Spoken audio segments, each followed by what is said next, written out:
Good day to all my fellow marks out there, and welcome to the wacky and wild world of professional wrestling, the only form of entertainment where the most dominant and menacing faction are dressed in fresh Hanes white t-shirts. Grab yourself a drink and a snack, kick your feet up and relax. You are now listening to the Groupchat Wrestling Podcast. Welcome to episode 31 of the Group Chat Wrestling Podcast. This is a very, very special episode as well. Again, we're coming to you a couple of days late. Apologies for that, but we promise it will be worth it. I'm Wrestling Mark. I'm technically your main host for tonight, and I'm joined by... I'm Dan, Danwell KC on Blue Sky, even though I don't really use it that much. Yeah, happy to be back, raring to go. I'm Andy, and social media is shite, so I can't be asked. But I have got the Prodigy song Smack Ben Bishop in my mind at the moment, which is kind of freaky, so go for it. I am that ball bro, Brett, and as my friend Mr. Will Gray would say, wrestling is predetermined, your life isn't. Enjoy the show, everyone. It's not that serious sometimes. And our very special guest today is our first wrestling superstar we've had on the show. It's Matt Cardona's favourite son, Ben Bishop. How you doing?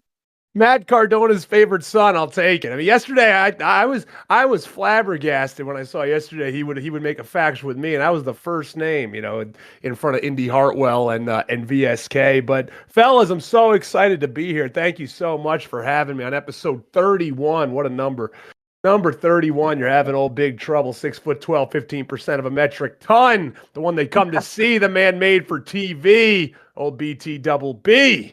Big Trouble Ben Bishop, and let's get it going, fellas. What do you got to ask? What do you want to know? Well, first off, the Matt Cardona link, what is that? Where does that come from? Yeah, dude. So Matt has always, it's kind of funny, man. It's kind of full. Well, I shouldn't say full circle. The circle hasn't closed yet, but the thing with Matt is I've always been a huge fan of Matt. He's always been kind of an inspiration, especially back in 2011 when when Z Long Island Story came out, and he was the first wrestler to ever really utilize social media.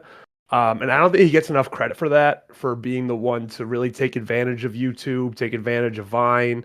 And even before like Instagram got big or anything like that, he was really putting himself out there because he just said, I'm not getting the opportunities that I want. I know I'm talented. I know I can do certain things, and I'm not getting these opportunities. So why don't I just make my own opportunity? And you saw what happened. I mean, he had crowds screaming his name, and they had to switch booking decisions because you couldn't deny him. He became inevitable.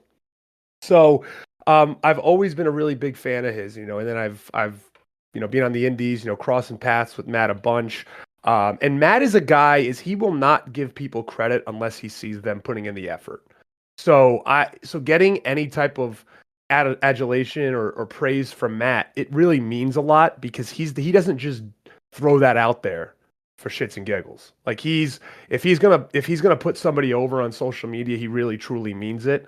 He's not doing it to be political. He's not doing it to get a spot. He's doing it because he really does believe in what he's saying. Because there's been plenty of times, in years past where I've talked to Matt and asked for and I wouldn't say a handout, but I've definitely asked, hey man, could you put in a word for me or this, that, or the other? And he's just kind of like, I mean, why would I? And I respect him for that.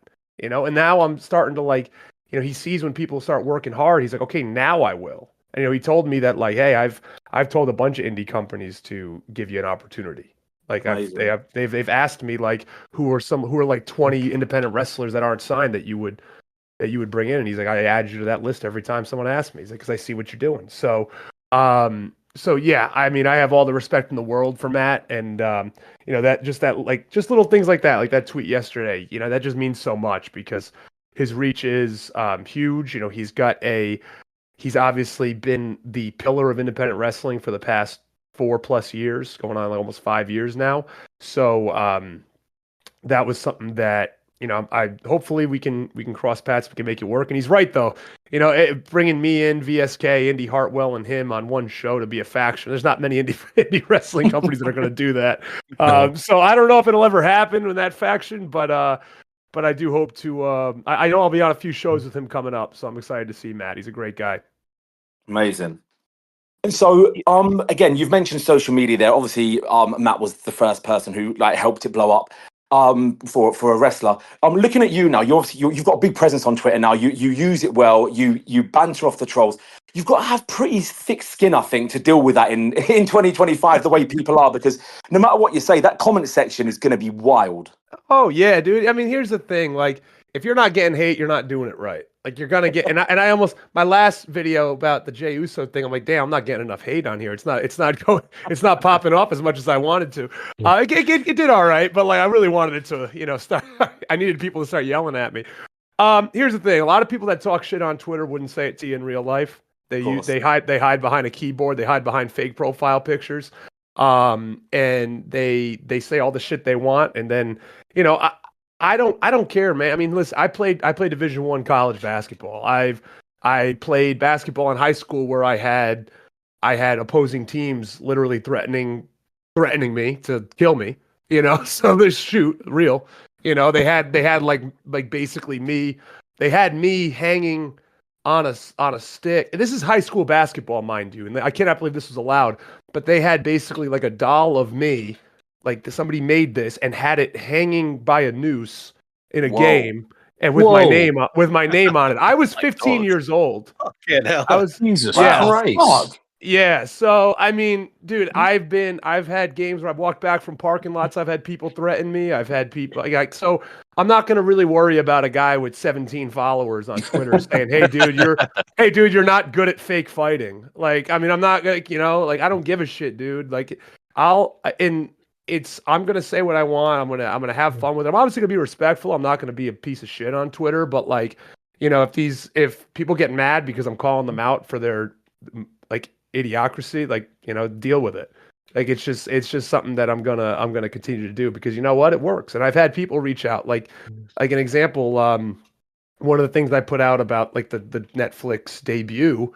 When I said like wrestling fans versus casual fans, that got a ton of people like yelling at me, getting mad at me. And I went back and forth a little too much, but I actually got a nice message from Joe Hendry, who actually reached out to me, who's been following me for a bit, and he just said, "Dude, don't worry about that shit." He's like, "Don't go back and forth with them. Don't try to justify it." He goes, "Dude, people like your stuff. Like, the right people like your stuff. Like, just don't go back and forth, all that stuff." And just basically in a nutshell is kind of what he said.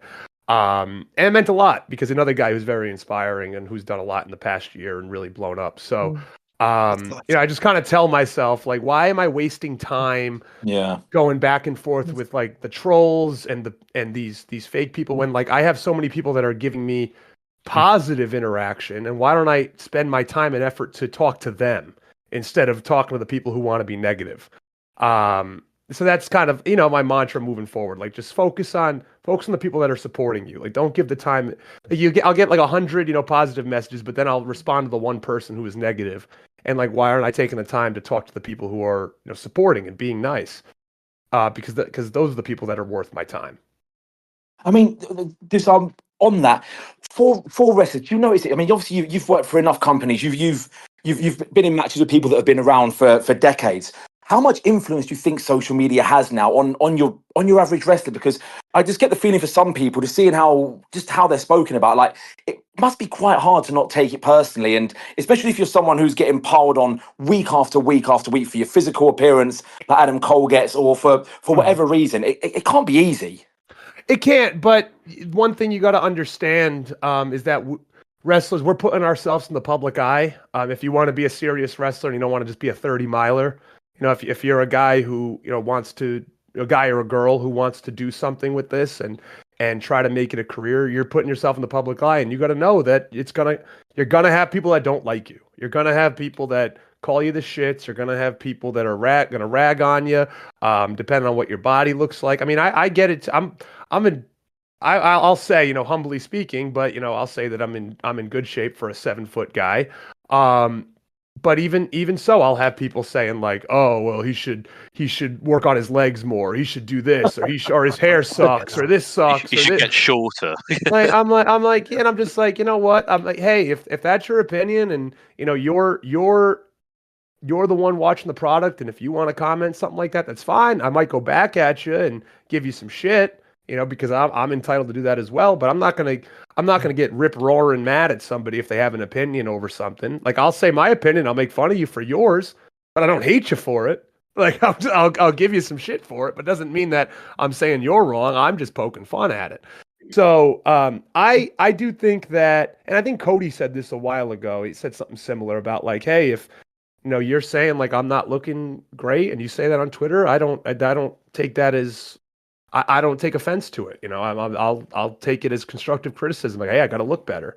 If my body's looking a little sloppy, and I'll be like, okay, well, you know what? Maybe that's true. Maybe I do need to get into better shape and ramp it up a little bit. So I think that wrestlers have to have if you want to do this, you have to have a thick skin. And it's not just with the fans either. You got to understand that a lot of people in wrestling are going to rag on you too, and they're going to tell you how much you suck and how worthless you are.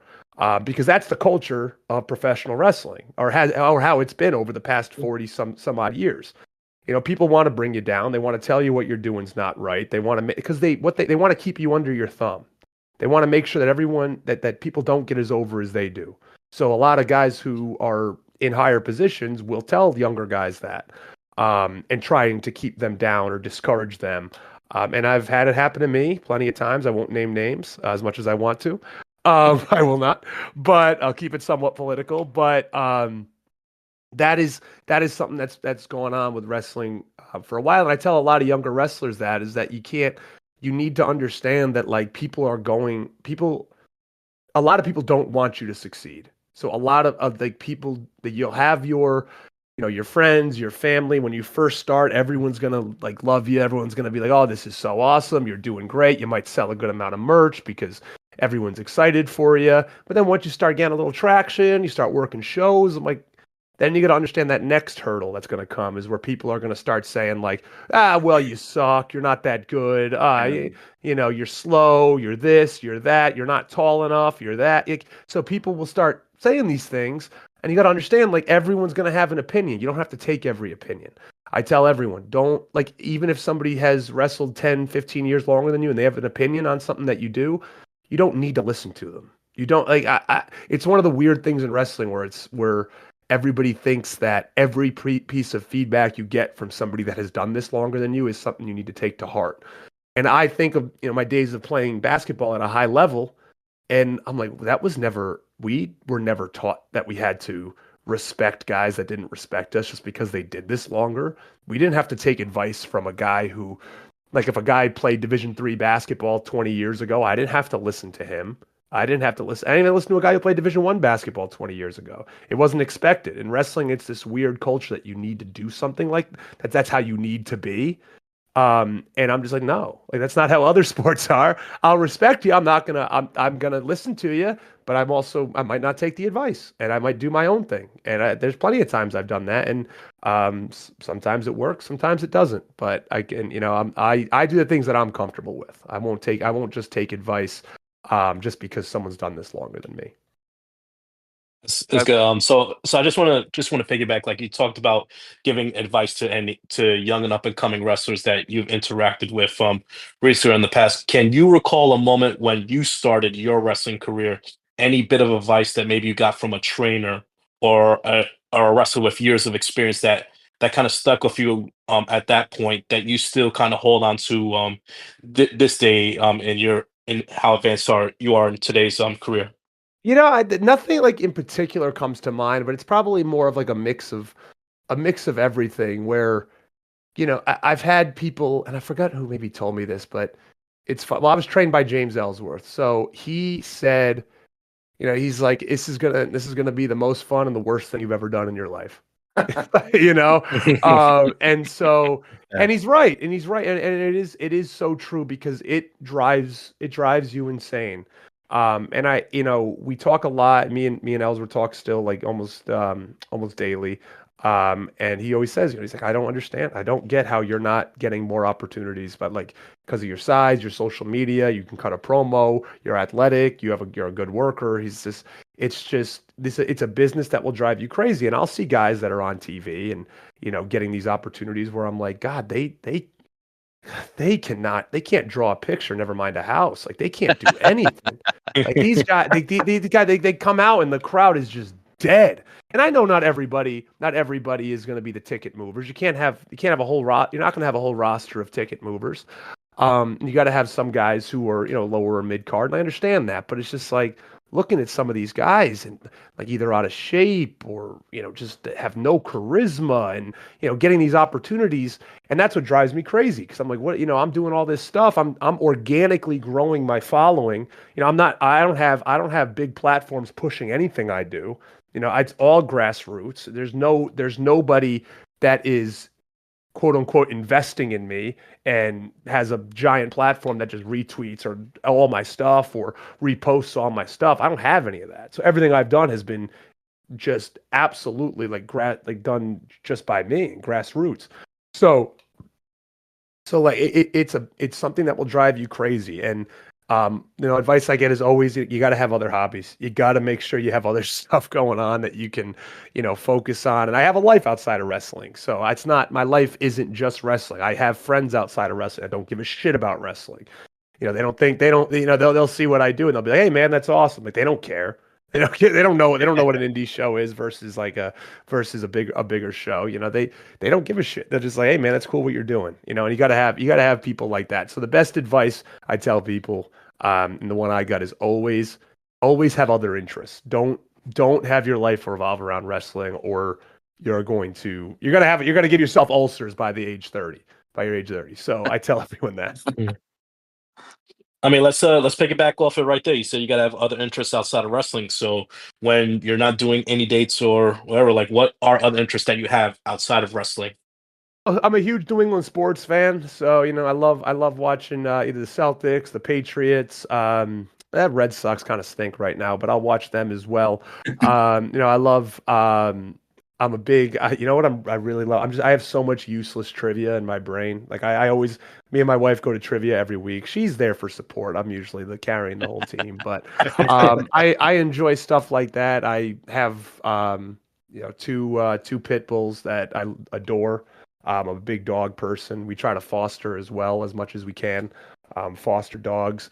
So yeah, it's not all, even though like I'm chronically online, which I hate myself for, but I've really dug my grave. But I make sure like, I'm consuming other things. I don't watch every hour, every type of promotion throughout the week. I'm not, I'll catch up on things. But I can't. I got to be able to talk to people about other things as well. Like I can't do all wrestling. So I live a pretty normal, like Ben, like, I mean, I'm not afraid. Like Ben Crank in my shoot name, Ben Crank has his own personal different life than Ben Bishop does. So it's good though. It's good to have a balance of both. So it's Ben staying out of trouble versus Ben Big Trouble, isn't it? Yeah, you got it. Exactly.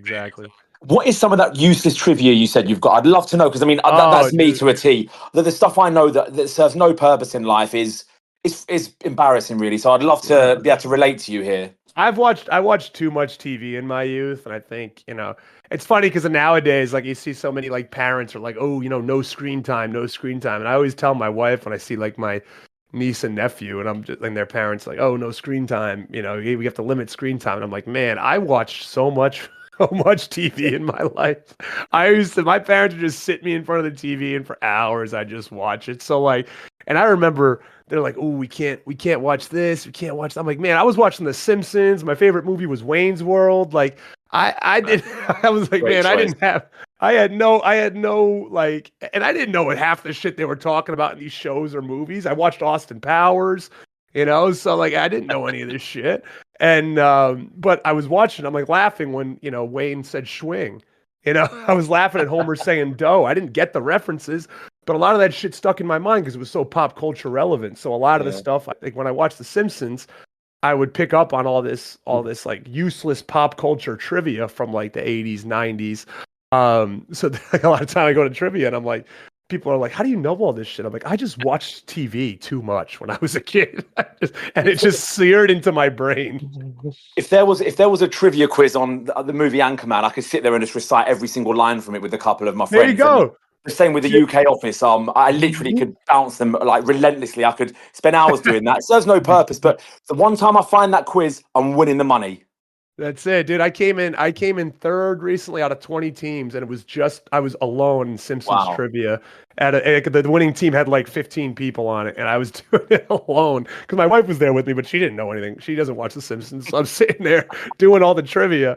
And I couldn't. I'm like, you know what? I'll take it. I'll take it coming in third. But it was yeah. So I'd say like Simpsons, wrestling trivia. I just won by myself too at a pub.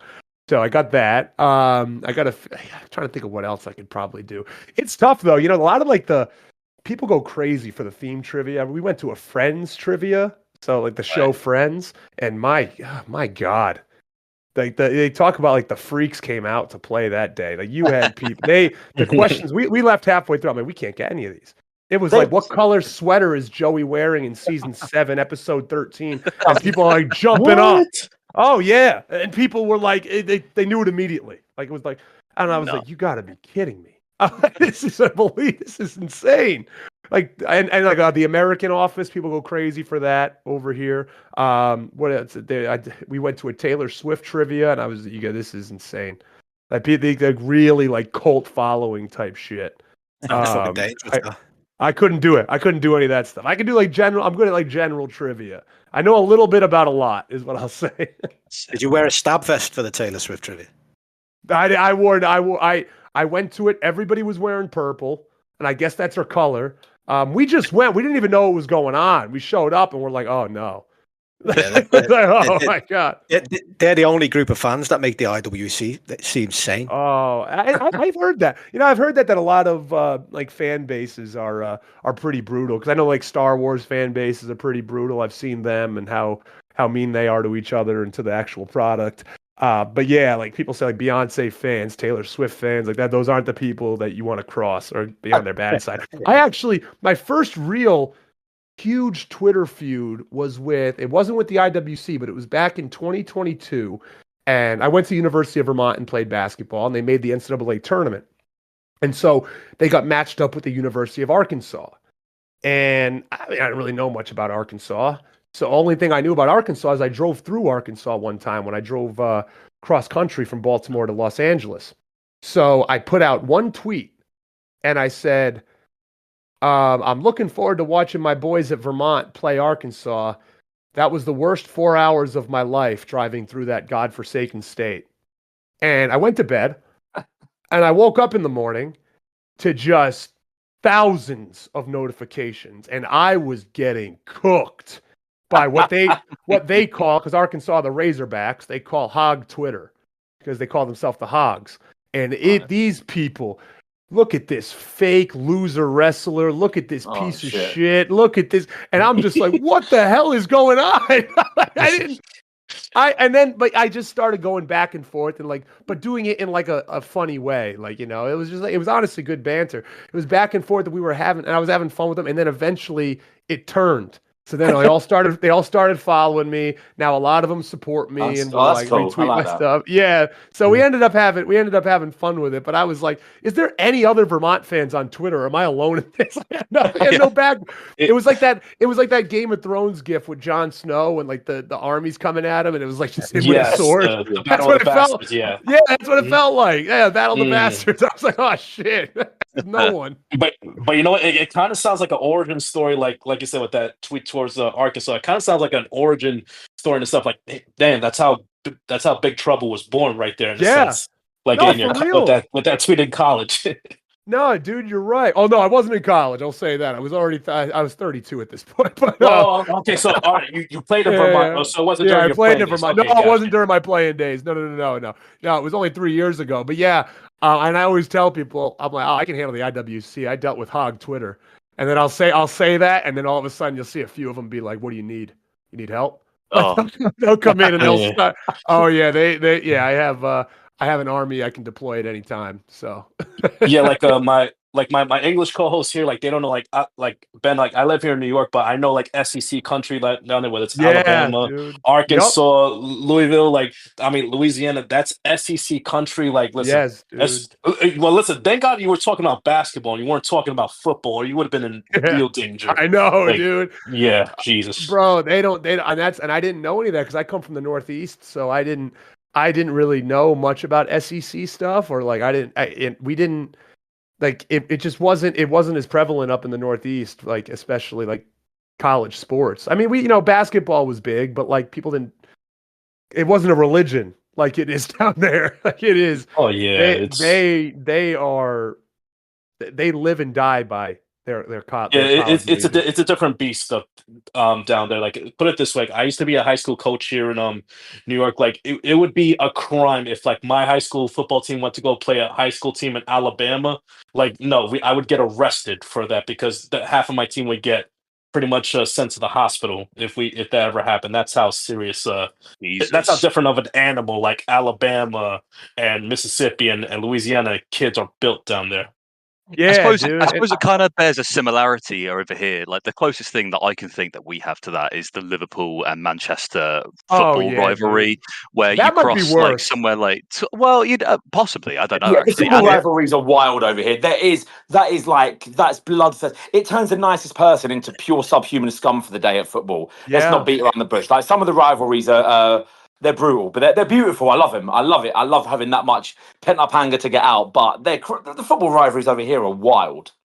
No, oh it's- yeah, and like you have like people going to away games just to have a fight. It is Yeah, insane don't give a over shit here. about the football. That was one of my worst experiences on Twitter. Would you have heard of Fulham FC by any chance, Ben? Fulham, yeah. So the team that Tony Khan owns, Yes. and I made a joke one time about Fulham had played that day, and there was always this thing when Fulham win, he books Dynamite better. That was always a running joke. And Fulham had lost, so I said, great, we're going to have a shit Dynamite now because of fucking Fulham. And Fulham aren't a particularly well-supported team, but my God, the anger, the absolute, how they even found it. I didn't tag anyone. The anger from so many people. They find it, dude. They find it. Wild.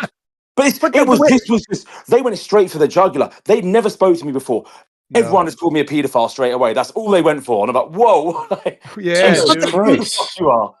They hate the don't fact care. that he runs a wrestling company as well. Like they believe that Fulham would be far better if Tony Khan didn't do anything else in life. It's fucking hilarious. Like the only reason Fulham lost the game was because Tony Khan owns a wrestling company. What? They need something. I mean, these fans. I mean, I don't know much. I don't know much about like the UK football scene over there, but I watched the show Welcome to Wrexham, and it's kind of like UK football for dummies. And it explained it really well. So now I know at least a little bit. I used to love Manchester United. I don't know if that gets me heat in here, but Every single one of us. I was a big Wayne Rooney fan because I played FIFA. So I was like, oh man, this guy's awesome. So it was always my squad I went with. Then I find out they're basically like the Yankees over there, which is too bad. Yeah, they divide a lot of opinion over here. Let's be honest. Yeah. Right. Even especially at the moment, like Man United fans don't even like Man United at the moment. Yeah. So.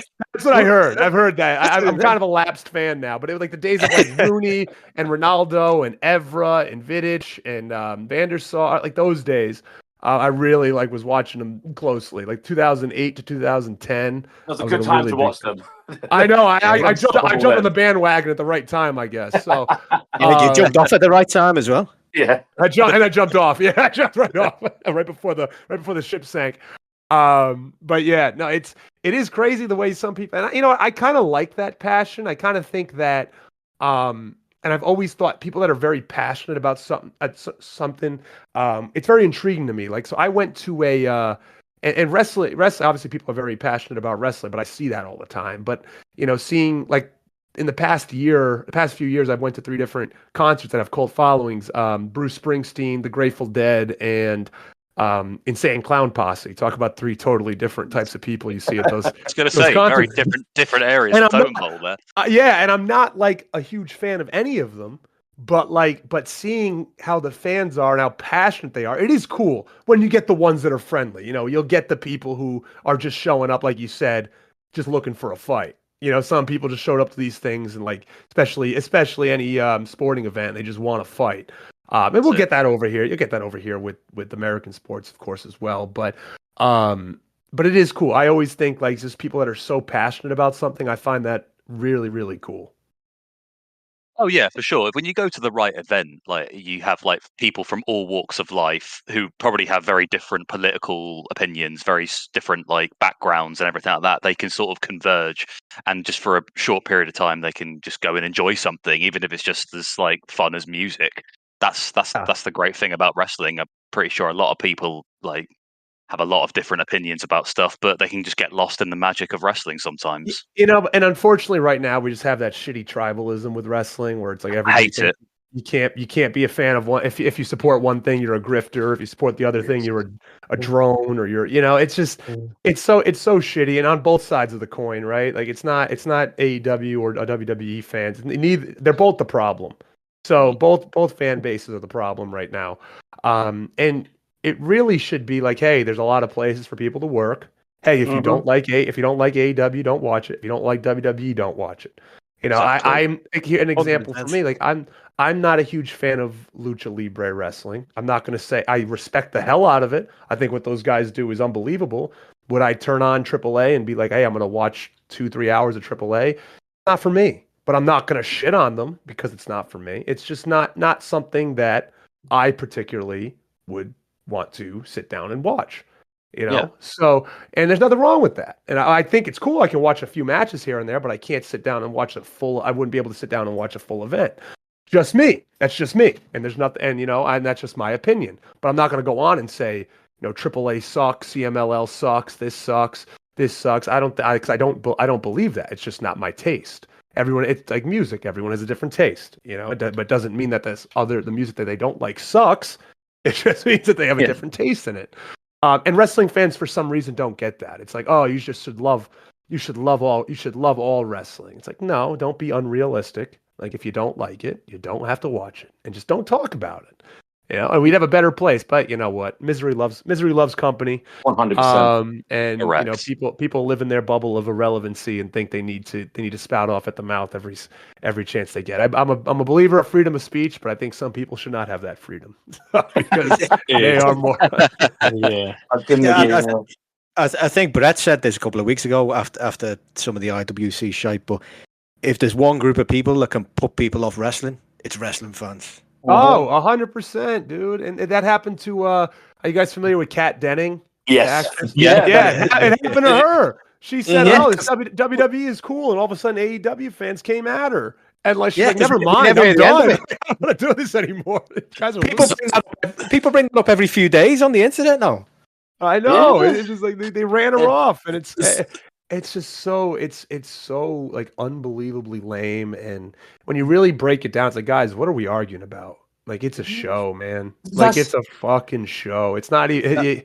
It's not a sport. It's not. We're not actually.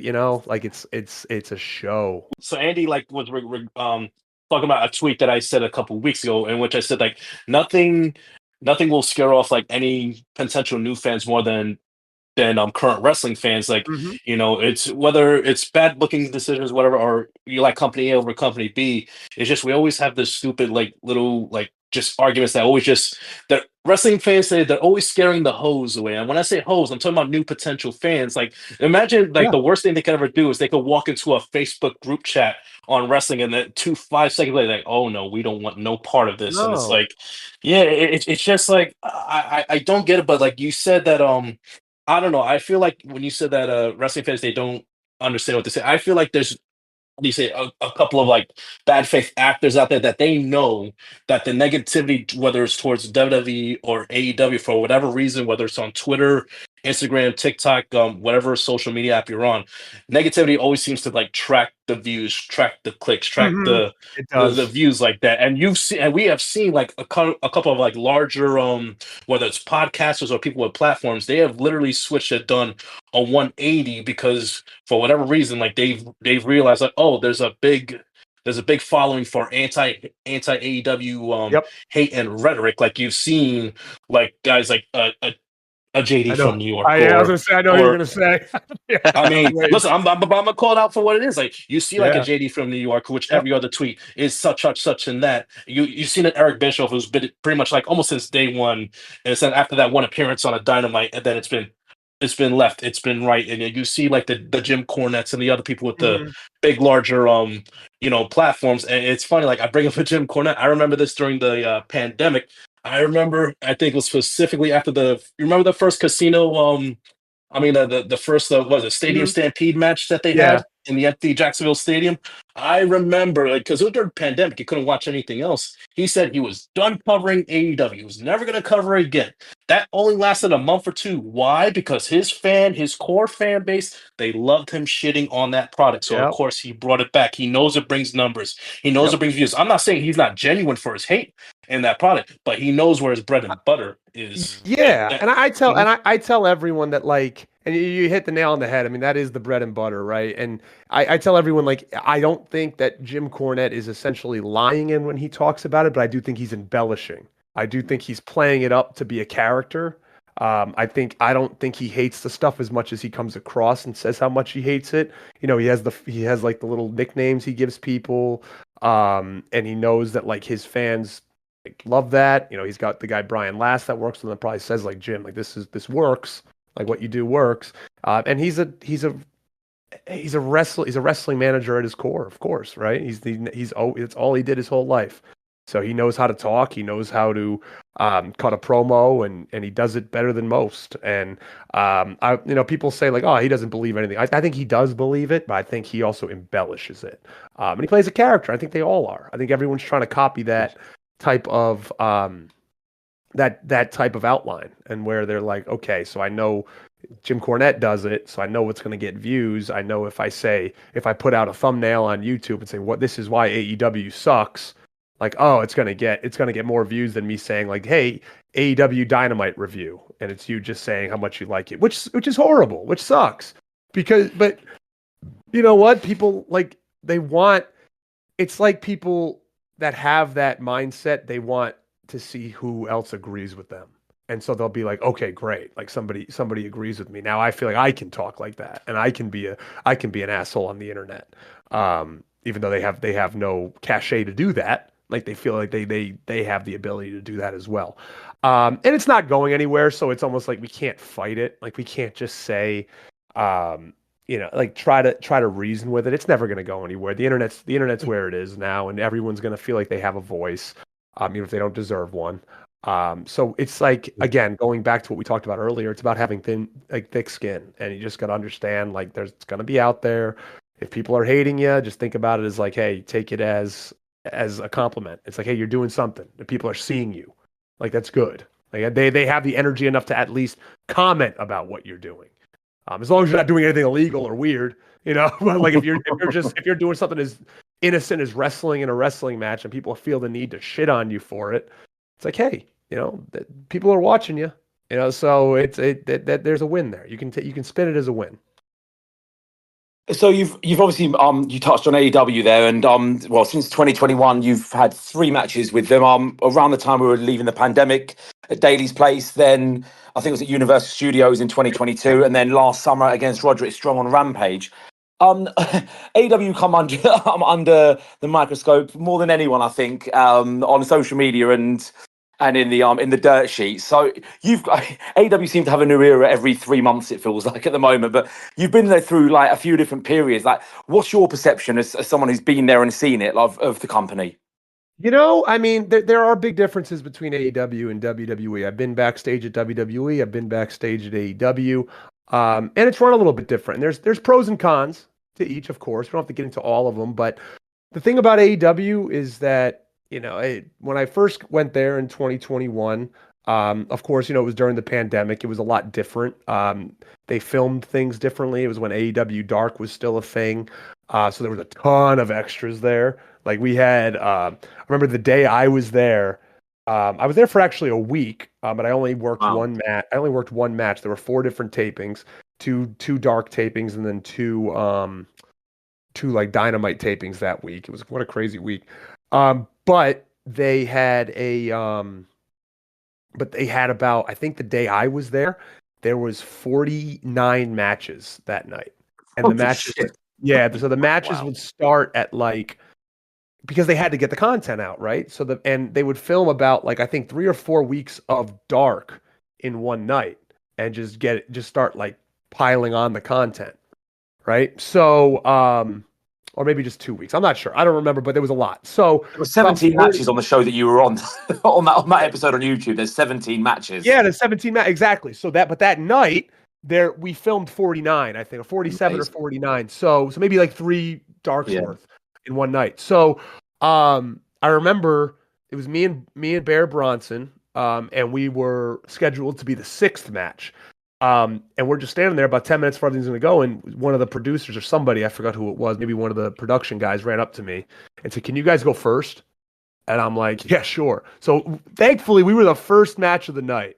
And of course, it was all the extras sitting around like the ringside. There was no fans there. But it was great. I can't say enough good things about Bronson. He's a tremendous guy. He's a hell of a talent. Love the dude. We've become pretty good friends like over the years for sure. Always kept in touch. But the end of that night, like we didn't get out of there till about like 1:30 a.m. And I was talking to a few of the guys, like, "Man, this is crazy." He goes, "Oh no. There's been nights we've been here since 4. We've been here since 4 because sometimes they have to redo some stuff, whatever." But and then I did the one in Orlando. It was a little bit similar, but a little bit more like less, so not as many matches. And then the last one I did in Mississippi against Roddy.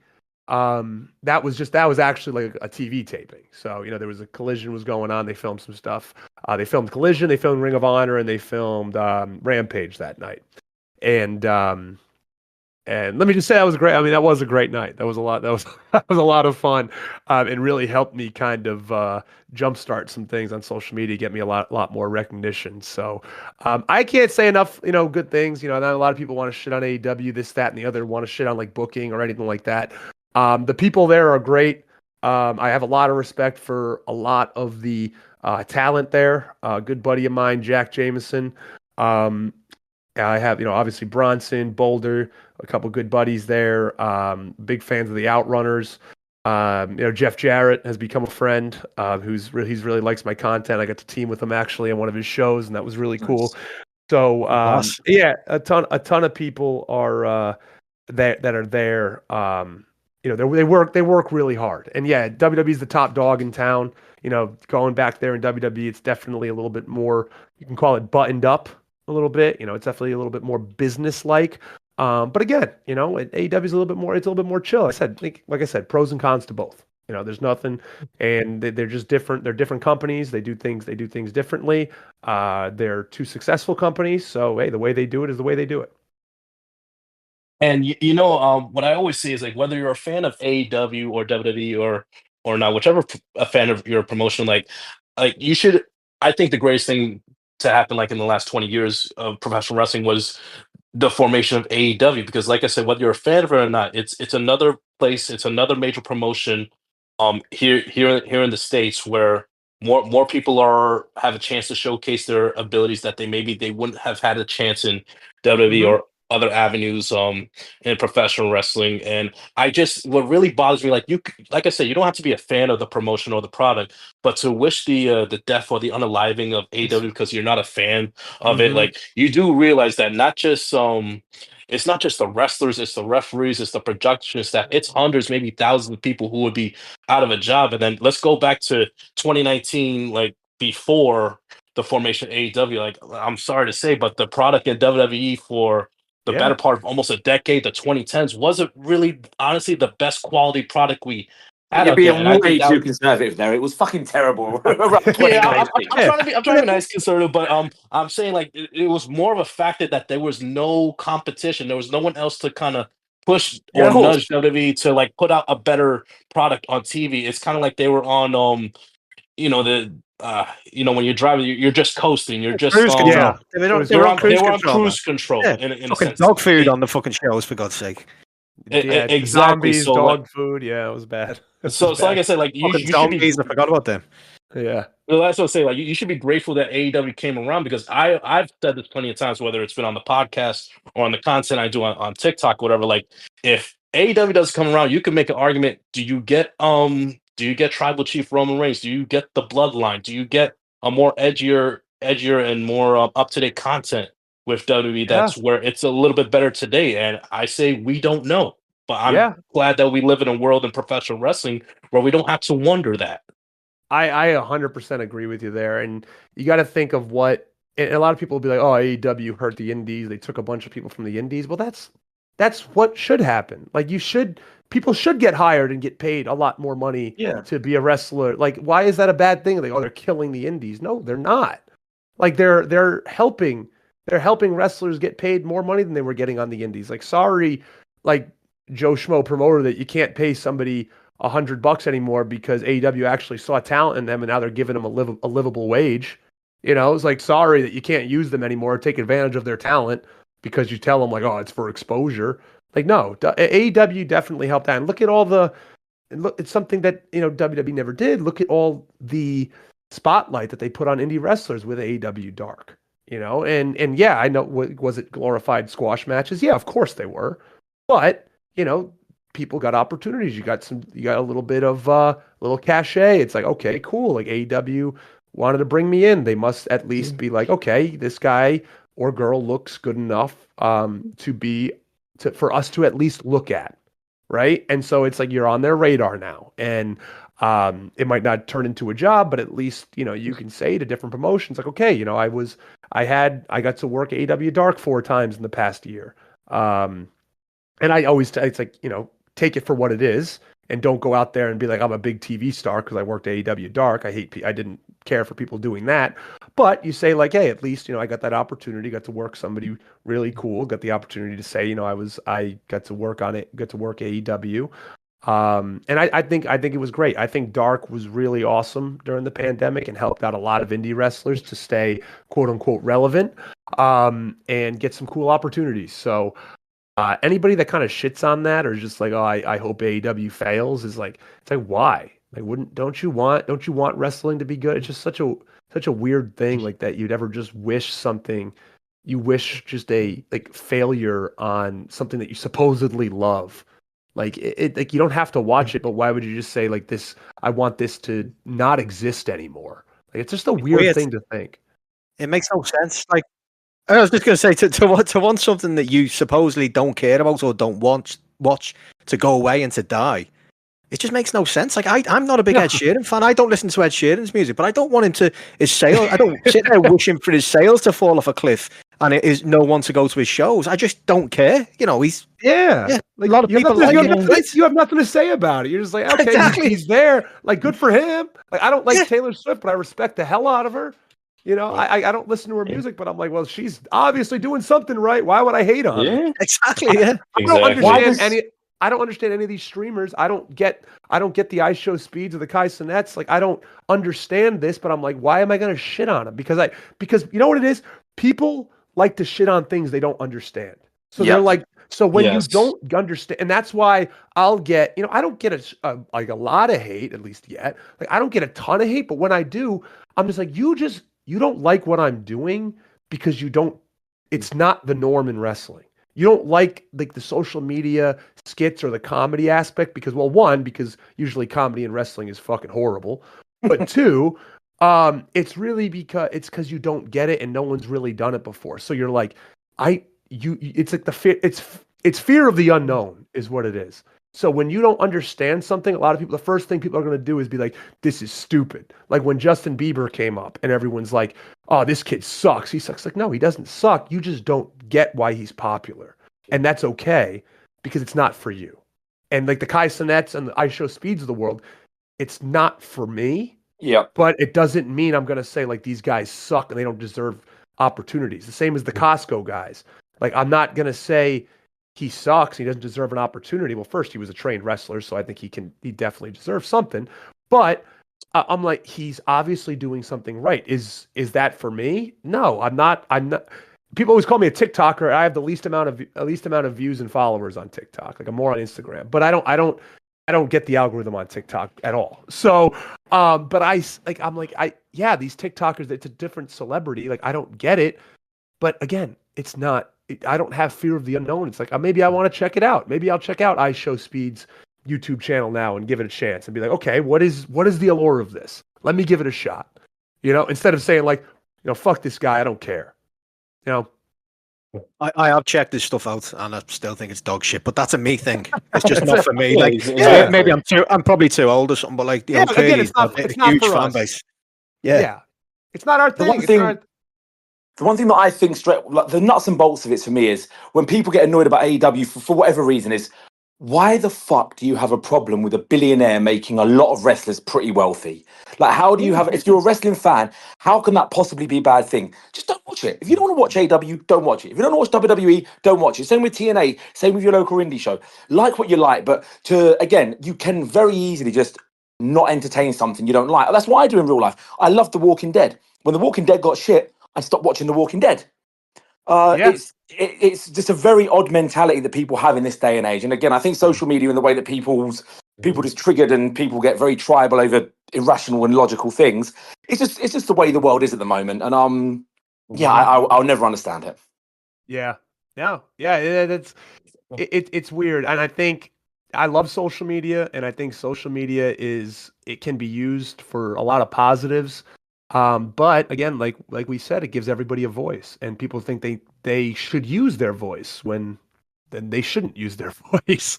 And they just think that it's again misery loves company, and people love to complain, and people think that that they need to tell everybody that they're mad. Like I always compare it to like a review site, like a Yelp, right?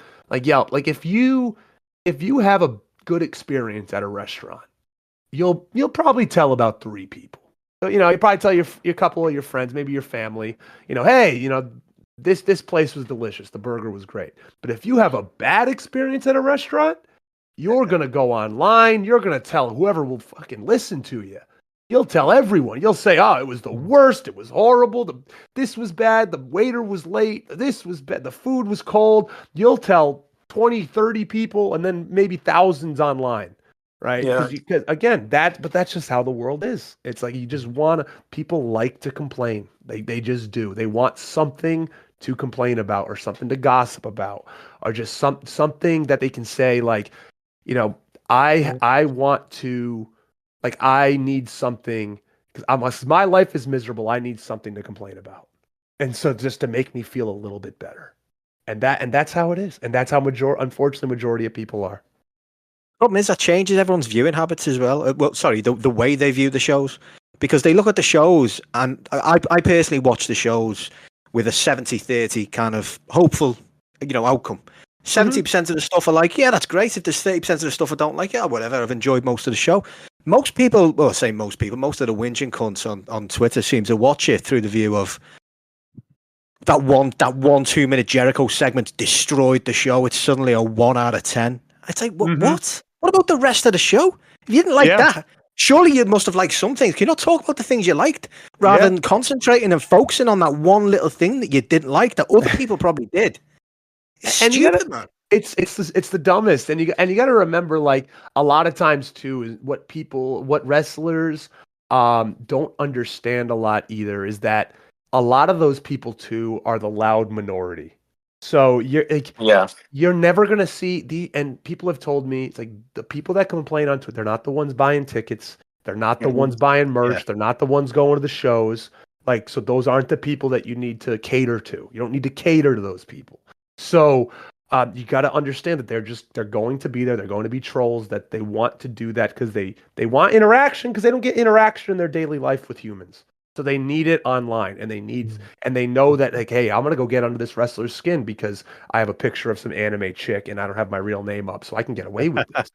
Right? I can really get under their skin. They try and they keep going and going until that moment the wrestler says, I'm going to go back and forth with this person. And then you're like, why am I going back and forth with someone who has 7 followers, who has this weird anime fetish on their, like, that they have the fact they have to put the girl as their profile picture. And now they're coming at me and I'm going back and forth with them and wasting my time. And, and you just look at yourself. I look myself in the mirror. What am I doing? I so fucked with anime Twitter once. Never fuck with anime Twitter. No, I won't do that ever. I'm not going to mess with that. That was a bad mistake. They'll give you an insult like you're a poo head, and 25,000 people will like it, and you're like, "Well, I'm out of my depth here, man. Like, I'm gone." Dude, Second I thoughts. don't. That's something else I don't get. Like I've tried to like watch a few episodes of like popular anime, and I just again I don't want to. I That's will not never for me. piss. No, I'll never piss off that fan base though. What are you I'm just doing? gonna stay away from it. Why aren't you on Twitter now complaining about it, telling people how much you hate it and how much you hope it all fucking dies and every anime company goes out of business? Exactly, because like Go. and not even talking about the people that work there or like but like if it makes somebody happy, why do you gotta shit on it? Like if if this genuinely makes somebody enjoy their day, like we need happier people in the world. We really do. 100%. Like we 100%. really do. So if they're having a miserable day and their life's not going the way they wanted, and maybe they got laid off, maybe a family member's sick, maybe they're sick, whatever it may be, but 2 hours out of their day, out of their week, they get to watch AEW Dynamite, and that just that gives them some escapism, and it's like, hey, I love this. This is honestly what I'm living for right now. My life's not going great, but I get 2 hours a week just to escape it all and watch my favorite wrestling show. And then you have people saying, I hope this fails. And I hope you're miserable. I want you to be miserable. Like, just when you really break it down, it's so malicious and so horrible that you just can't, you got to shit on people for finding enjoyment in something, no matter what it is. It doesn't matter what type of fan base it is, but if you're somebody that feels the need to do that, like, it just shows the kind of character you have. It's really, really eye-opening to see some people who are like that. I feel sorry for them, to be honest. It's quite sad. I do too. Yeah. Exactly. No, it is. It's sad, it's very sad. It's if that's your life, you live a miserable, just sad life for somebody to act like that. I'm 39. I'm at the point I just try and be present. I want to enjoy every Wednesday. Like, Wednesday's the middle of the week. It's Dynamite to watch at 1 a.m. in the UK. So I'm going to sit there. I'm going to have a glass of wine or a whiskey. I'm going to enjoy my 2 hours of TV a week. And it's all about be present. Don't worry about what's happened. Don't think too much about the future. Be present. It's a lot easier, and you can be a lot happier when you can just be in control of that. Just enjoy what you enjoy. And if you don't like something, don't fucking bother with it. That's it. I mean, there's so much other shit you can be watching or doing. 100%. Like, why focus on like what you don't like in professional wrestling instead of just saying, hey, I'm gonna go watch. God, these days there's 1,000 streaming services. There's anything you can watch, anything you can watch, but all you want to do is go on Twitter and shit on people for liking something. God, man, isn't it a crazy? Would you really break it down? Isn't it wild? Isn't it such a wild concept? Fucking It's insane. really sad. You've got Simon Miller out there who's pushing positivity all the time. I love Simon Miller, by the way. He's a legend. He's brilliant, and he was accused of being a grifter the other day because he's too positive. Now he's saying because you're too positive, you're just grifting. It's like, what? Where are we going with this? Like, you can't make and Simon knows this, and we've gone back and forth a few times on Twitter. Great guy, I think Simon's awesome. Fantastic. But he, legend. the thing with it, but again, like, it's like people are like, wow, you're too happy. You shouldn't be this positive. Like, it's like no, please be more miserable. You need to be miserable now. And you see that with people who preach positivity, and people want to bring them down. Like, even like when Joe Hendry reached out to me, he's like, dude, people were giving me shit. I'm like, what have you done to get people mad? Like, what have you done? You've literally posted your face and your song on like Insta, and now people hate you. Why? Honestly. Like, why? Like, what have you? I at least have some controversial takes, and I'll like poke fun at people, so I understand why people will come back at me. But for a guy like him, I'm like, what have you done? Just literally, like, it's because people don't get it. It's because people don't understand it. They don't know why he got popular. They don't know why. He's upbeat. Fuck this guy. Yeah, that's it. They don't understand. They're like, why? Because people love him. And some people are just saying, like, why is Joe Hendry popular now? Like, I don't understand. I don't like the song. Why is he pop? And so it can't be good. It has to be something wrong with it. And then they try to find something wrong with it. And then they try to poke fun at something he does, or like just jab at it. And I'm like, he literally has only preached being positive, and he posts his face, he posts his song. That's all he does. And some people just have a problem with it. It's insane. Well, that's you know what? So actually, a little perfect transition. So you talked about like there's an obvious disconnect between like the live in-person paying fan and the internet like just trolling unhappy fan. Like, no better example recently of that was when Jey Uso won the Royal Rumble this past weekend. Like, listen, you had almost 70,000 people there in Indianapolis going crazy for him winning the Royal Rumble. Then you go to Monday Night Raw last night where he had to basically do his entrance twice. He's getting emotional. He's getting turned. The entire arena loves him. But then you hear about the YouTube numbers of like it's a vastly more dislikes and likes and whatnot. And majority of the online crowd. But here's what I say. Like different companies have different checklists of who they're gonna push and who they're gonna promote. Like so with Jay in WWE, is he one of the most over wrestlers in the company? Check. Does he sell a ton of merch? Check. Does he get a great reaction and ovation every time his music hits? Check. Is he popular with the fans, especially the kids? Check, check, check. For that promotion, for that product, he was the perfect choice. And also, guess what? You know what? I mean, Ben, you tell me, like, what do a lot of wrestling fans complain about? Predictability. Who was calling for Jey Uso to win the Royal Rumble? Not a lot That's of a good people. shout. So you get the unpredictability plus all the other stuff I mentioned. You figure the majority. Nope, it's just fucking just dislikes that. Why are we doing this? Blah blah blah blah. I'm like, dude. If Cena won, you would have heard people saying, "Why it's his last year? Why is he getting this? Why is he getting this spot?" If Roman won, you would have heard people say, "Oh, it's the same thing over and over and over." If Punk won, you would have had the Punk haters saying, "Why does Punk get whatever he wants whenever he wants?" It doesn't matter. There were going to be people that hated everything. My favorite tweet, and I wish I quote tweeted it but I just replied to the person because it was the dumbest thing. Because people were saying, like, I was there, I saw people going crazy for Jey Uso when he won. It was an unbelievable atmosphere. But then someone goes, "Oh yeah, I saw people as soon as the Rumble ended walking out of the building." I'm like, "Yeah, dude, guess what happens at the end of events?" Watch any sporting event in the history of the world, and what happens when the show's over. What happened? No, you don't have 70,000 people sticking around celebrating. They're trying to get the hell out of there because there's 70,000. There's 70,000 people there. So like the dumbest. Oh, people were leaving when he won. Oh, dude, because it's over. Yeah, it's bad. I went to see Bullet for My Valentine and Trivium on Saturday, and I left after the last song because it's almost like the show was about to finish. So you're not a fan then. You're clearly not a fan then. Yeah, right. Yeah, you must hate him. You must hate him. But what happens like when people will leave sporting event with the team's up 20 and like 5 minutes to go in a basketball game? Yeah, you're gonna have an exodus of people leaving because they're trying to get the hell out of there. It's not because they don't like their team. It's because they want to they want to get home. They've been there for too long. Like it's these idiots. And I said to somebody, "Oh, what about all the people on the internet?" I'm like, "Well, the internet's not real." And they're like, "Oh yeah, you think internet people aren't real?" I'm like, "No, yes, I do. I don't think the internet is real. I think it's just a place for people to complain when they don't actually mean it, but they just want some human interaction." And of course, people will be like, "Oh, that's for you fucking asshole." I'm like, give me a break. Like, if you can't see that, then you are out of touch with reality. I think my opinion on Jey Uso is the same, exactly what you said. Like it was unpredictable. Right now, everybody always says like, "Oh, they never take advantage of the guy who's hot at the moment," right? They never take advantage of it. Like you can say that about LA Knight. You can say like, they don't pull the trigger when they should. And after Saturday Night's main event, they're like, "Oh, he should have beat Gunther. Why didn't he beat Gunther?" And now he wins the Royal Rumble. Like, why did he win the Royal Rumble? What do you want?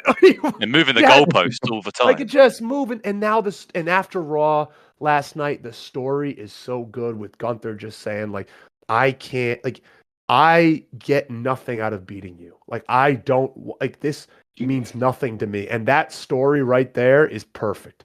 Just real quick on Gunther. Like, I don't know what it is like the past year and a half with the promos and interactions he's had with Jey Uso, but like Gunther's a great promo, but for whatever reason, he just gives it like 10 times worse, like harder to Jay. Like I remember one promo he cut last year. He was like, "I'm gonna beat you so bad, it's gonna go back to the days where they couldn't tell you and your brother apart." I was like, God damn! Like he gives it to Jay. Like don't get me wrong, I guess they have great chemistry with each other, but damn, he gives it to Jay like 100 times worse than I've heard him like give it to anyone he's faced in the past. I mean, that's gonna add to the story. It is. It's a great story because now you have it's really like it's almost like a Rocky IV situation, right? Where you have Gunther, this like unbeatable foreign menace who's just like, I don't think of you as anything. Like I don't care about you. Like this is gonna do nothing for my life. Like beating you. Like I don't. And just him, just like, and usually in wrestling, which is funny, that's like the thing you're not supposed to do is like talk down your opponent and say they're bad. But this is the perfect situation where this works. Where you can be like, I beat you 3 times. Like, what else do I have to do? Like, I wanted to face John Cena. I didn't want to face Jey Uso again. Like, what does that do for me? And so it's just, I think it's so, and honestly, it just became probably the most compelling match at WrestleMania, that match. Like, I think they're going along the lines of going Cena Cody. And yeah, that's going to be very compelling as well. And I think that's a great match. But I don't know, man. Gunther's my favorite wrestler right now. So like watching a guy like, so any match he's in, I'm always really invested in. So maybe I'm a little biased, but I think from something people don't realize, like how I think that match is going to exceed a lot of expectations. Like I think Gunther's one of the best wrestlers in the world. And you know, Jay has the people behind him. And I think they're both going to elevate their game a lot that night. I think it's going to be something to write home about. Everything always feels bigger at WrestleMania anyway, doesn't That it? too. That too. Yeah. I was there at 35 when Kofi won, and that was an unbelievable Right. same here. atmosphere. Oh, you were there too? Yeah. It was Yeah, cool. dude. Like, you know what I hate? Like, now that you bring up WrestleMania 35, like I do TikToks all the time. Like, I don't know why a lot of people have been saying it recently, but I hate them to say like that WrestleMania 35 wasn't a great WrestleMania. Then I go back and I think about it. I'm like, son of a bitch. Like, let's be honest. It's like besides the Kofi Mania bit, and it's like, what else do I have to hang my hat on that night? But I mean, you know, it's off It was my. too It's off. long, dude. That was the Dude, yeah, problem I got with there at it. 5:30 and we left at 12:30. I'm like, oh my fucking god. That was and then they finally started doing the 2 nights. I think after that, they finally were like, okay, we The- can't. the- It was Yeah. brutal how long that night was. Oh, honestly, you think it was brutal for you? Try and watching it live in the UK. I watched it from midnight, and I didn't go to bed until 7:30 in the morning. Jesus Dude, Christ! yeah, no, for Yeah. real, like that, and that was really that was a brutal. I remember one of my buddies I was with. I went with 3 other friends, and one of them just was like, he was the one that wasn't really a wrestling fan that came. He's like, he left after the Kofi match. He's like, I'm done. I can't. I honestly, that match really should have probably been the main event, just because 100%. I feel like the air. No offense to the ladies, of course, but like, you know, I thought the air was taken out of the stadium after that happened, because it was just like It's everyone was so high, and now it's like, oh wow, we still have half a show to go. You know? The only thing was, because I flew over for that as well, and so my adrenaline was pumping the whole day. But I think after 7, I was there for the whole pre-show as well. I wanted to see all the title changes. I wanted to watch Tony Nese in the cruiserweight title. I was there from the off. But I think no matter what had gone on last, after 7-8 hours, everyone was just shattered, because that was Becky's crowning moment. That was meant to be huge, but no one. I mean, to be fair, the ending wasn't best, but everyone was absolutely exhausted by the end of that. Oh yeah, 100%. Everybody was so Burning hot tired, day, dude. and then a freezing hot night.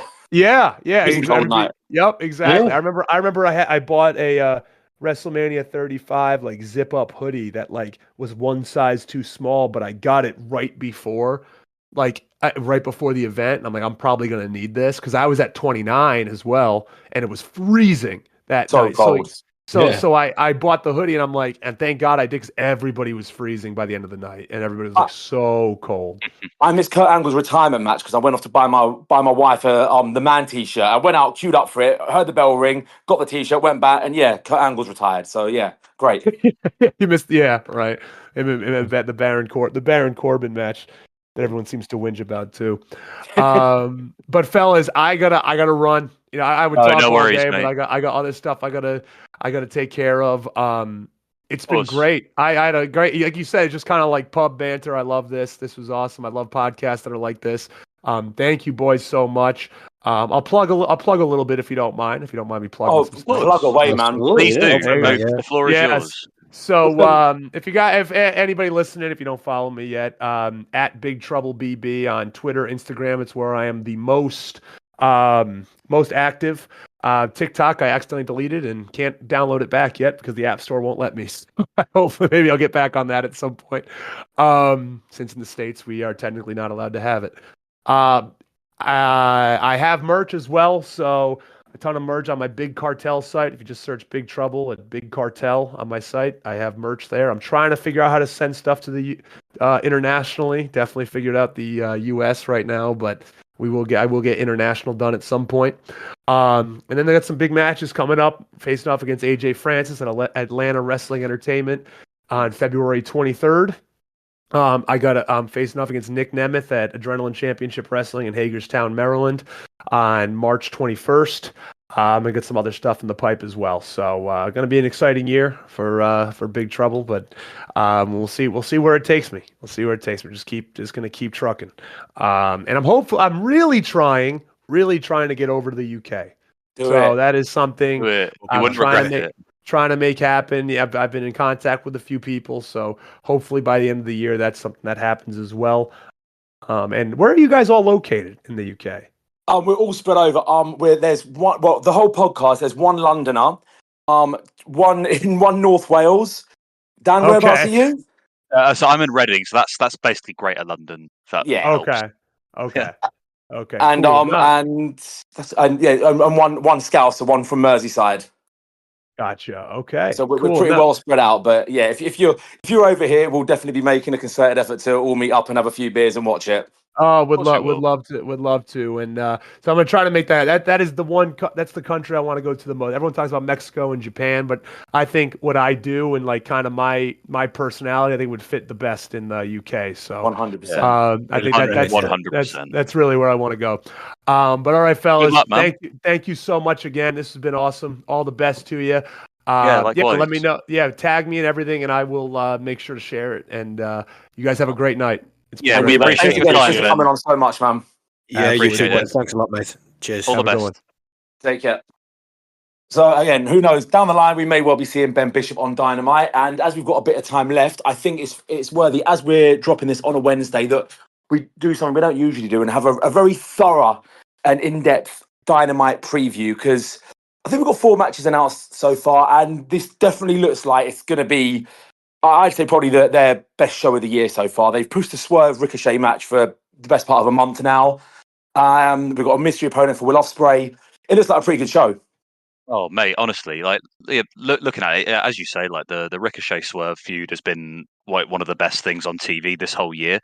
Like ever since World's End, I thought the kickoff to that feud started a bit sort of corny, but then ever since then, it's just sort of gone really, really interesting. Like Ricochet is playing this heel persona like to perfection. I think he's absolutely killing it at the moment, and I think I'm kind of expecting them to go 15-20 minutes or so. If there's 4 matches announced, barring any last minute ones getting added, I reckon we could see this probably main event, because it's been the most well built. They could do a screwy finish, which could lead to some kind of rematch at Revolution, which I wouldn't hate. But yeah, fuck me, like just go back and watch their Defy match, man. Like if you can, if anybody listening to this, go and rewatch the match that they had in Defy. I think it's on YouTube. They've got such good chemistry. I think they've got better chemistry together than Ricochet and Ospreay have, personally. That's my opinion. But yeah, I'm really looking forward to this. I'm sticking to my guns on this. I think it's going to be a screwy finish, and I think the Hurt Syndicate are going to be involved. And I think that's how we go further with the story, because they're not going to just finish the match and then that's it. No, it feels more's brewing.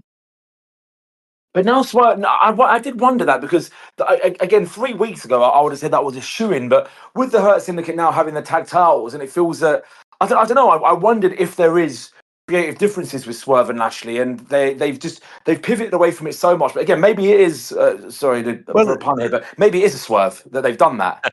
No, but you know what? Also, Ricochet's been carrying a lot and hitting Swerve with. You know who else has been known for carrying scissors is one Max Caster. What if they do end up joining the Hurt Syndicate together? I don't think that's happening. No, I think I do think I don't think this at all. Obviously, I don't think I want it. I want Bowens to be the one that joins Hurt Syndicate still. Definitely. Even though they split up, I don't really need Bowens as a face yet. I think that can come down the line. I think that he's got so much potential as a heel, because it will shock everyone as well. So I would love that to happen. But I think that the stuff with Lashley though, I mean that like look, that originated from a fucking certain Discord that people pay money to go on fucking video dates on, and since then it was knocked back by the likes of Meltzer and stuff saying, oh no, the plan is to revisit it within a few months. So that's the only reason I still think there's something in this that will lead to it maybe Revolution Swerve. Because the thing is, like, if they did go straight into Swerve Lashley, Swerve gets the rematch, beats him, like, where does that go then? Lashley's, Lashley's beaten. You want to. No, I was just going to say that, like you're absolutely right. It feels like right now because they've, as Mark said, like now that Lashley's got a tag belt with Shelton, that's their position for the next several months. Like I think they'll go on a tear on the division, like. With Private Party winning the belts, like it was never meant to be like a long-term thing. It was kind of like a feel-good moment, just as a reward, to say thank you for sticking here for 5 years, guys. But it was never going to be a top sort of run like what we'd seen out of like the Young Bucks or whatever. But no, it feels like now they're solidifying that, and I would argue like over the past few weeks they've really started. Putting a bunch of teams together, like the Hounds of Hell, like you've got Cage and Archer. They've been focusing on them a little bit, and like a handful of others, like the Outrunners and the Learning Tree, and various other people, Hook and Samoa Joe. Like it feels like they've really started to put beefier sort of tag teams together. So I think that's Lashley's and Shelton's place, just for at least for the time being, to me. Hope so, because like it needs a dominant team to squash a few teams, to be honest, and just get across how dominant they are until they get someone who can give them a bit of credit, a kind of credible opposition for a short while, and I'd still have them go over them, whoever they are, until we establish that the tag titles as actually being important again, because the trios, like, where the fuck are they? Don't know, they're lost. But they are lost. The one thing I've noticed that they've got another three. I do feel that they are. Maybe I'm being a bit too positive here, but it does feel like maybe they are slightly focusing on they're having another trios match. They're obviously having the Undisputed Kingdom as a trios. I mean, Garcia having the TNT title doesn't make much sense, but if he's going to be part of that, but there's a three-way trios match on Collision, isn't there, this week? There is, and they've also had LFI come back for like the 8th time. And we also have a new member of the Righteous. We certainly do.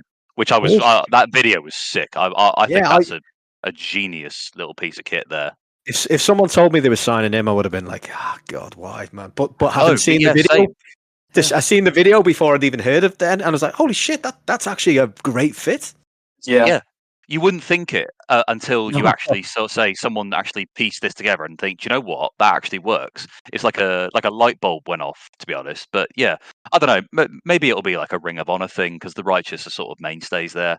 But I really like them. I really like the whole sort of gimmick, and I think Dutch's Boss Man Slam is a thing of beauty. It's so good. I mean, they kind of built the same. Like when you look at Dutch and Boss Man, like more so like his time in the 80s, like in the light powder blue unis. But you're speaking of returns, like maybe this is me looking further down the line, but you see Hologram is coming back. Hologram's coming back, so Collision will be even better. But we're talking about the trios, dude. Like just fucking, how about a lucha trio of freaking Hologram, Commander, and Beast Mortos all together? No, you missed the glaring one. No, Bandidos. Mortos is with LFI. Yeah, Bandidos with the Outrunners. They're winning all of it. I'm sticking to my guns here. Bandido and the Outrunners to win everything.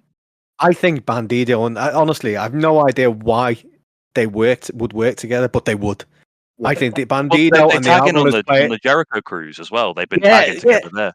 Yeah, and I think Bandido and the Outrunners like playing off each other. Well, the Outrunners playing off Bandido really would be fucking brilliant. It's unreal. Although you're talking about Bandido working off of people, like listen, if all guys are healthy right now, at one point in this year, we need the trio.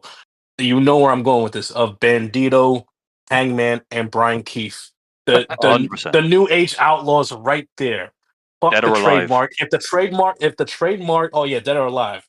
But you know, I was gonna say if the trademark is free and just to fuck with the WWE stands and the fan base, if it's free, you call them the New Age Outlaws. Like you would think that WWE has to have that locked up, right? But if I'm for whatever sure. reason, if they didn't, if I'm Tony Khan, I would definitely put the money down I'd for love that. But it. yeah, I think dead or alive, dude, just imagine the wanted poster that you could sell like as merchandise with all No, three of them on the cover.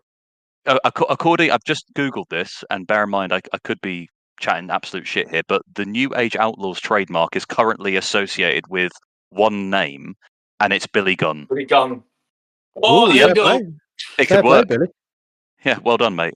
But Oh, yeah, fucking do it. Do it. do it. Yes. But no, yeah. Anyway, going back to Dynamite, like really quick, like it feels like yeah, the, the tag division sort of started a bit of a revitalization. But you know, I remember you guys talking last week about like the Hounds of Hell and just how their presence sort of look.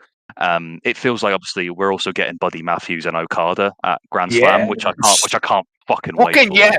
But yeah, Brett, I remember you've said a couple of times how you're excited to see Takeshita and Buddy Matthews actually go in the ring. Yeah, okay, it's a tag match, but you're actually going to get to see it in Yeah. essentially, you know, in a few hours. Yeah, I'll How- fucking yeah, how but yeah, that gas are tag you? match right there. Fucking Yeah, I would Hounds of Hell versus Takeshita and Fletcher. Like now, I look at this match right now. You would think before Grand Slam that that would be automatic that Takeshita and Fletcher win, but listen, Ospreay has his match against the mystery opponent. Maybe Omega like fucks around with Cal's family, cost them the match against the Hounds of Hell because I don't want to Mhm. see.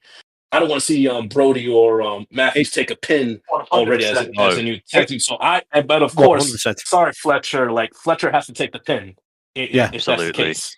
It Yeah, benefits. It absolutely. doesn't. It benefits nobody for the Hounds of Hell to get beaten in this match. And it really does not harm the Callis family at all because they're two singles guys at the moment. At the end of the day, so you would expect the Hounds of Hell to have the upper hand. But this whole push now with the two of them, I can't wait. I think the potential of these two fellas gas. is fucking huge. Takeshita and Brody are gonna beat the shit out of each other. Correct me if I'm wrong. I think this is the first time that Takeshita and Brody have ever been in the ring together. Well, I think all four of these guys. Like, Yeah, I mean, I was just going to yeah. say, I don't Well, think yeah, it's Buddy has either. that just shows. I mean, Buddy Matthews and Ospreay had a incredible TV match earlier this year, a few weeks ago, and it really does feel like Buddy is being lined up for this singles push. You know, Hope so. yeah, I think they win the tag titles. I think they're the ones that beat the Hurt Syndicate down the line. I fucking hope hope so. so, honestly. I would love that. Do you know the idea of Buddy Okada? Do you know what it reminds me of? Buddy against Okada. Do you remember Rocky 4 when Ivan Drago was getting something injected into him? That's what this is. Inject Buddy Okada into my fucking veins. This is going to be phenomenal. Can't wait, mate. I can't wait. I love the little jibes that we're finally getting to hear like Buddy like talk like backstage and like segments and stuff like that. He doesn't have to say an awful lot for you to actually really kind of care about what he's saying, and You know what? he vibes off Okada like really really well, man. Him and Brody are really likable as well. I think that I think they could be so fucking over. One, Brody's just lovable. He just is. Again, the fact that I know he's a really nice guy in real life obviously adds to it. But him and Buddy are people you want to get behind. You're willing them to do well. Very quickly, Takeshita and Buddy Matthews have never been in the ring before together. The only time ever that Brody King and Takeshita have was at the 2022 Royal Rampage when Brody King won the match and he was in that match. It was get my words out, and Takeshita was in the match. God, strong line that Royal Rampage, Jesus. I don't want to, this isn't slagging Malachi Black off either, how he's gone, but like I genuinely feel like these were almost being held back by Malachi Black's kind of presentation. Really, because they've got so much more that like they don't work very well as two quiet guys. They can actually talk, and especially like you say about them seem like nice guys. When you see Buddy Matthews this week on Twitter responding to people who are talking about his wife and that, like he's fucking great. He's phenomenal. I think he's embraced the role. Like, I mean, he's heard of the chatter about Rhea, but I love like he'll post a pic like in reply of like him laying on Rhea's bum Yeah. as a pillow. Yeah. I mean, and like Ricochet he's that if winning. he's Like what? There's nothing we could say that I think is gonna get understood. Like, dude, like he goes home to Rhea every night, so he wins in the end. But no, like you said, like they come off as likable guys, like Buddy and Brody. And it's funny, like they have Julia there as well. They come off as like the cool uncles in a sense. Like they always have Julia Yeah. with them as well. So I feel like the Especially presentation. Brody. Yeah, like Brody is like literally look like the father figure for Julia doesn't in he? a sense. Yeah, he does. And like in the video, the vignette that was made about a comeback, it was Brody doing the voiceover as well in that. So no, it's fucking cool. Can't wait to see where they go with this. But just really quickly, Brett, you obviously talked about Ospreay's mystery opponent. We touched on this briefly before we started recording. Just while we were waiting for people, who do you think the mystery opponent is? Because I've got a theory, but I want to hear everyone else's first, just for the benefit of the audience. I don't know if someone wants to jump in before me. Obviously, I laid out the 3 people I thought it was. 2 slightly underwhelming, in my opinion, and 1 pretty exciting one. But it's obviously a new member of the Callis family. Who do you, just either you two, Brett, Andy, do you want to jump in before me? I'll go. I did say last week I thought it could be Okada. That changed with the Okada Buddy, the way that's going. Only because I thought that could lead us to Kenny Okada, which seems to be the what destination for All In. But Yeah. I don't know why, and I haven't looked to see whether he's signed anywhere. But I have got a feeling that it's Josh Alexander. I did think about that one as well. Like, I don't know why I'm saying that. I don't know why. I've just got a feeling it's Josh Alexander. All right, Brett. What about you? I can see Josh Alexander as possible. I'm just hoping for someone not as underwhelming as a Trent would be, or as a Mark Davis. Yeah. Honestly, and then I'll respectfully, I say anybody but Trent, please. Anybody but Trent. I mean, there's possibility. I don't know how it'll work, but Speedball Mike Bailey, maybe. And holy shit, if we get a damn free Dynamite match of Mike Bailey versus Ospreay on free television, oh shit. Don't get me wrong, I'd love it. I think this works for him because, again, we saw Ricochet come in as this happy, I'm a really good wrestler, but hey, I'm a nice guy kind of thing. The shtick that WWE stuck him with for half a decade. And then it didn't work. Let's not make the same mistake with Speedball. People are going to have a preconception about what he's going to come in and be like, oh, it's another guy that's a really good wrestler, but what do they add to the roster? Bring him in as a heel straight away. See what he can do as a heel. See what kind of dickhead behavior he can do. Just just rip up the rule book. You've seen what the transition did for Ricochet. You don't need to do another similar transition, but just have him come straight in as being a dickhead. The benefit of that would be the fact that, I don't think he's particularly good on the mic, and Don Callis can get heat on anybody within about 10 seconds. So it would actually work really well. Oh no, I'd love it. I mean, he was one of my suspicions. Obviously, it could be him, could be Josh Alexander, but there's one person who, has been a thorn in Ospreay's side for quite a while that not many people recognize. So it was about 3 years ago that they fought for the first time, and they fought again not long ago as well. And I'm talking about a British guy who, basically, my suspicions were aroused when Callis they'd put a tweet out saying about how he's going to impose tariffs on any British talent coming in. But what if that's by design and we get a long, the AEW Dynamite debut of one Michael Oku? I don't know why. I don't know why. It's a really out there sort of theory. It'll probably end up being Lance Archer or something like that, to be honest, because it says, well, it's a mystery member of the Don Callis family, and they could. It's underwhelming. I know. It could be. I could see Callis saying, "Yeah, it's a member of the Callis family," and well, I know Ospreay's fought Archer last year, but he is when he wasn't a member. But I'm probably setting my expectations too high here. I can't think of anybody else. I'd love it to be Oku. I just can't think of anyone else it realistically could be, and anyone on the roster who's injured and coming back. Trent would be underwhelming because he's in the Callis family anyway. We know, and he's not like they're building this up to be a big guy. Lucy last week. We know it's a new member of the Callis family. We're 100%. In my opinion, we're 100% of that. Well, Lucy last week theorized that it could be Wardlow. I'm not sure whether that would work. But to be honest, another big guy in that group. If there's anyone I don't know if he's fully healed from his injury yet as well, but yeah, go on. If I was just going to say, is there anyone who could rehabilitate Wardlow? It's Don Callis speaking. Yeah, that would, rather than giving him the mic himself, just stick a manager with him and let him go, kind of thing. But no, I have no idea. Really, I hope it's one of the ones we suggested, just because that would be, would be something exciting. I've got the roster right in front of me. Can I just chuck out a few names and we can just say yes or no if we think it could possibly work? These are people that I'm not going to sit there and say everyone that's not on TV. Really, I'm not going to say Aaron Solo. I'm not going to give you an Alex Reynolds. I'm just going to go through people that I don't think it's humanly impossible they suddenly make a shift to the dynamic and do this. So I can start by saying I don't think it'll be him. I don't want it to be him, but Anthony Bowens. No. I think it could be. Honestly, I'd go with that.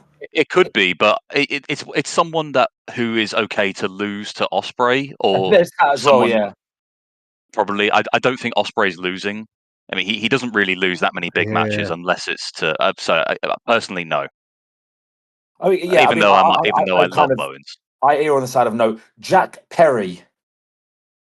That's a good shout, actually. But I think he's joining the Death Riders. I still think we're getting him in the Death Riders. We're going to be saying that in 2028. We are. We're going to when the Death Riders when they've had no new members and we're going, next week, it's coming next week. Orange is going to put that leather jacket on, lads. It's coming. Oh, shit. Keith Lee. I'd love it. Nah, I see. I'd love it. I got better future plans for Keith Lee. I don't think he's anywhere near fit anyway. I think we would have heard about him training. Yeah, it's true. It's I hope true. he's doing well. I know he's been in a yeah. bad way, but it's such a shame how it's turned out for Keith Lee. It really is a shame. I feel so bad for him. Seems like a nice guy as well, yeah. Yeah, it's a top fella, yeah. Miro. Oh, fuck no. Hey, do you know what? I'd actually, honestly, right, if Miro wants to work and he's got his head screwed on, that would not be a bad shout. But as long as he's not... Yeah, exactly. But as long as he's not got that same mentality he had 2 years ago, whatever it was, when he was basically all he wanted to do was squash everybody and nobody would get a look in. Because that ain't fucking working. No. And it was shit TV because it just happened week after week, and you got so rubbish. And it's like, it was good TV up until the Eddie Kingston match, when we thought Eddie Kingston would finally beat him, and then when he didn't, it was like, oh, okay, yeah, this is shit TV. But if he's prepared to, work and actually like make an effort and give a shit and willing to put people over, then I wouldn't be opposed to it. But I can't see it fucking happening. Nah, he's at home playing Call of Duty, isn't he? Collecting his fucking 6-figure paycheck. Well, 7-figure paycheck by the sound. Oh, yeah. I know who else you're going to say. And fresh off the back of his new 7-year contract, Ricky Starks. I fucking hope not. I just don't rate him at all. Like, whatever. If he I'm not a fan. He seems to have a fan base. I just don't rate him, man. I don't know. Nah, no, not for me. What about Ray Phoenix? I'd love that. I think they've come to an agreement. They've kind of been apparently, I mean, I didn't see it, but apparently they kind of flirted with him already on Raw this week. Oh, right, okay. Well, can I throw out a wild card? Can I throw out a wild card? Like, this doesn't have this. Like, the newest Don Callis family member doesn't necessarily have to be a permanent fixture of the AEW roster. Would it be someone in New Japan or something? Yeah, it could be someone in New Japan. Or someone who's not signed to any promotion right now. What about Dijak? Oi, now we're talking. He's in the UK. But he is, unfortunately, he is in the UK at the moment. I think he's in the UK. It only takes 6 hours to get across the pond. I suppose, that's true. What about who's the fucking CMLL dude that's been flirting with signing for a WWE or AEW? Do you mean Wagner? Wagner, yeah. Was it? Could be. God, I don't... Yeah, fuck knows. Could be Gabe Kidd though. Like, it could be Gabe Kidd. Yeah. I was going to say, like, Gabe Kidd's one that people have been sort of murmuring about, but I don't know. I think he should stay in Japan Like, I think so. if Yeah. if we have him in the Callis family, we're going to want to see him like all the while, and then people are going to moan that he's never over, Anyway. What if it's Brett's idea from last week? What's that? Brett, who did you suggest last week? Well, in this circumstance, I wasn't calling for it, but I mean, what if it's someone that could really hurt Omega, man? No one knows how to hurt Omega more than Don Callis. Oh, yeah. I know where you're going with this. Or if it's just Dakota Ibushi. He's corrupted Yeah. Ibushi. He's corrupted the Golden Lover himself. It would be interesting, but I think if it was Kenny Omega going against a mystery member, then I think that would lead me to believe, yeah. But if it's Ospreay, it's clearly someone who's, Callis has decided he wants to hurt Ospreay. Well, you know what? What if for instance, like, let's say, I know it's Ospreay's match, but let's say if Kenny's out there in his corner for support, because Callis, has the numbers advantage and whatnot, and maybe it's more of a shock that Kenny is watching it from the outside, Maybe, unfold, yeah. rather than possibly. get that interaction one-on-one. So just pay attention, like when the match does happen. Ospreay comes out, Callis family come out, then Omega will probably, to be in Omega Ospreay's corner. Like I said, just look at think of Omega's expression when he sees if he were to see Kota Ibushi come out to be the it'd be one. an absolute picture. Mhm. Before we move on from this, then there was one guy on the roster that you didn't mention, and this guy could come out and put a case on Will Ospreay. Oh fuck! I'm gonna be honest. That's the moment when we say to people, "Look, if you're not enjoying it, just don't watch it." That's the moment when I turn it off. Well, so gut instinct then. Give us one name each who we genuinely think is most likely to be. If you've got a free £10 bet, this is who you're putting it on. I'm putting it on Speedball. Yeah, Josh Alexander. Michael Oku. I don't care. I can afford to lose 10 quid. I'd fucking love to be him. Kota Ibushi. We're setting quite high standards here. So if it is Trent or Mark Davis, we're going to be very disappointed, aren't we? Yeah, I've got a bad feeling it's Mark Davis. I don't think it's Trent. Mark Davis wouldn't shock me that much. Trent would be underwhelming. Like it'll be that the crowd go mild moment, because it just would be like it's just nah. The thing is, everyone's expecting him to come back as well, and it's just like, it feels very. Well, you don't do the Mark. You don't do the Mark Davis thing here, though, either. Surely you do that at Grand Slam. Yeah, that's very true. That's what I think. That's what I think. Yeah. Yeah, it makes sense. They reunite there. Anyway. Well, we could go on for hours. Well, we've also, I don't know if you guys have seen in the last hour or two, we've been given news that we have MJF appearing and Hangman Page appearing. And we need some more work on this, because this is fucking brilliant. I love this. I love the little seeds they've been sowing here. I'm really excited to see how this all transpires. And I don't care what anybody says. Like, Jeff Jarrett is not winning the world title, so everyone can just calm down and let this play out now. Yeah. You won't put your tenner on that then, no? I think I've got a better chance of landing in the Don Callis family and fighting Will Ospreay tomorrow night than Jeff Jarrett winning the world title off of Moxley. I'll add one thing as well before, as I've just realised the match is happening. Tony Storm v Amanata will be a very good match tomorrow night as well. That'll be very stiff. That will be a really good timeless match. as AEW Dynamite in-ring return. So yeah, of course we're going to have a great time. Did you see her? Did you see her actions on the Jericho Cruise with Luther? No. Oh, it was brilliant. They reunited. It was fantastic. Go and watch beautiful. it. And she was actually hitting the grizzled young vets and MXM with like haymakers to the head. It was brilliant. Wonderful. I was going to say what you said, that this is going to be a hard hitting match, because these two actually connect, unlike some of the others who kind of slow the power down as they get close. These two go for it. They're going to be slapping the shit out of each other. All 4 matches, like very high ceiling. Swerve Ricochet, just give me the 4-star TV match I'm craving in 2025. Tony Storm and Amanata can go stiff. Mariah on commentary. It's just going to be a whole fun dynamic the whole night. The tag match is going to fucking roar. It's going to be fucking great. And Will Ospreay's mystery opponent is just, I'm a big fan. Like, I like big announcements. What can I say? I used to get excited for Tony's huge announcements. I get excited for a mystery opponent. It does things to me. It will not do things to me if it ends up being Trent. But anyone apart from that, or Davis, I'll be happy. Or Scorpio Sky, that would underwhelm me because it would make no fucking yeah, sense. Yeah, Don't nice put that one. in the universe. Don't put that in the fucking Yeah. universe. Yeah, he's- I'll do a Tony's, press Tony's tomorrow. listening. He's still in that nightclub, isn't he? Yeah. Maybe he's locked where Stokely Hathaway's been taken and kidnapped and not seen for donkey's years. Maybe they're in the same place.